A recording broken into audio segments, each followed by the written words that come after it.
Hi, welcome to White Cottage Bakery. Today we're going to be making a grape and carrot cake. It's a little twist on that old favourite. I like to use grapes inside my carrot cake simply because it's a great way to use up these wrinkly old ones that fall into the bottom of the bowl. Nobody wants to eat them, they don't look particularly nice, but they're not mouldy, they're not off, they're just a little bit dehydrated, which is perfect for a cake. You don't actually want them that moist. So lovely rich cake, perfect for using these little babies up.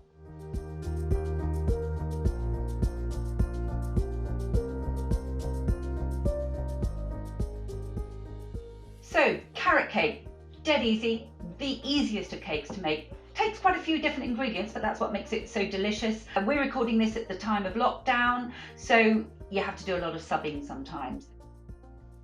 So in here we have self-raising flour. You can of course use plain flour as long as you've got some baking powder in there to give it some leaven, to give it some raising agent. We've put some spice in here. I have put in the recipe a teaspoon of cardamom and a teaspoon of cinnamon.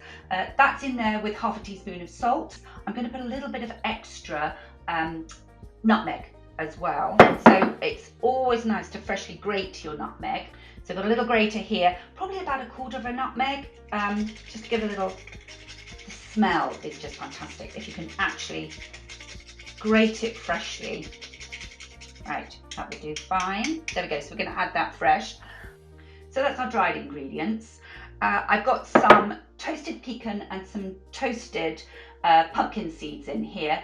The pumpkin seeds, toast them if you can. By toast them, I mean dry fry them. Put them in a pan with nothing else and just let them catch a little bit in the pan. You release some of the oils and make it much tastier. So that's toasted pecan. You could use walnut or any other preference of nut, and pumpkin seeds. We've got some soft, plump sultanas.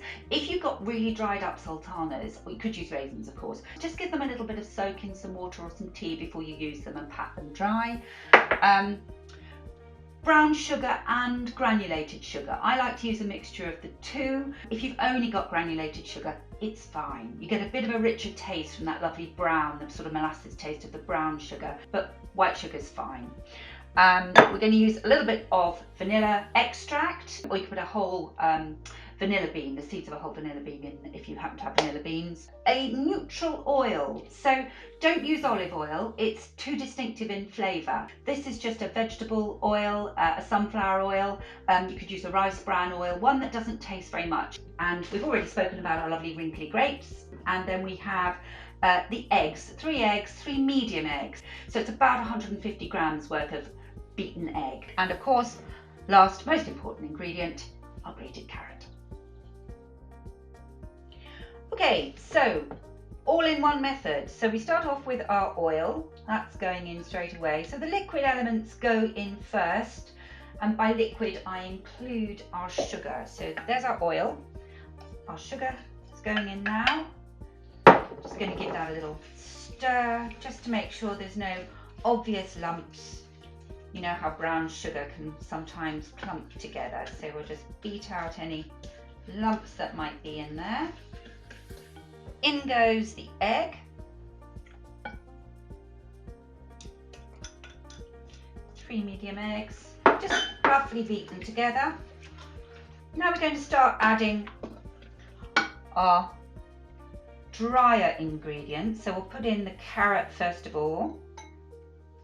And we've got the zest of an orange here as well, to give it that lovely orangey flavour, which goes so nicely with all those spices. So give that a little stir. Those fabulous wrinkly grapes, I've chopped them. If you've had really big grapes, then maybe into quarters, but these were very small little sable grapes, so they go in halves. Run up at the nuts and seeds and the sultanas, in they go, nice moist plump sultanas, and toasted seeds and nuts for extra flavour. Almost last we have the vanilla essence, so it's nice to use a good quality vanilla essence or a whole vanilla bean, but needs must, so whatever you have to hand is absolutely fine, but a teaspoon in there. Mix it together, and now last of all we have the flour and the spices. going to sieve together. The salt's in there as well. There we go. And we can fold those in.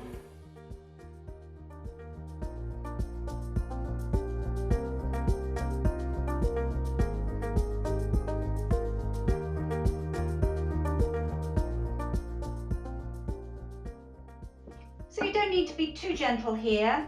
We are just mixing it in, but there is flour in there, and wherever there's flour you can work the gluten, so you don't want to be too rough or do it for too long. Just make sure that there's no little pockets of flour anywhere. And that's done, ready to go into the tin.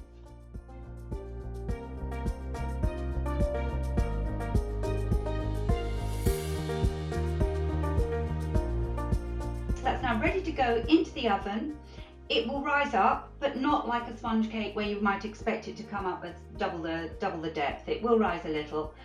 We're going to bake that long and slow. So it's going to go in the oven at 160 degrees centigrade, that's 320 degrees Fahrenheit.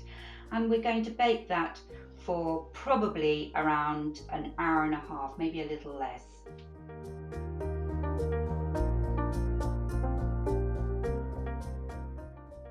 We've covered ours with a sour buttercream icing. The recipe's on the website, but you can choose a cream cheese icing if you prefer, whatever you like, whatever you've got hold of at the moment as well.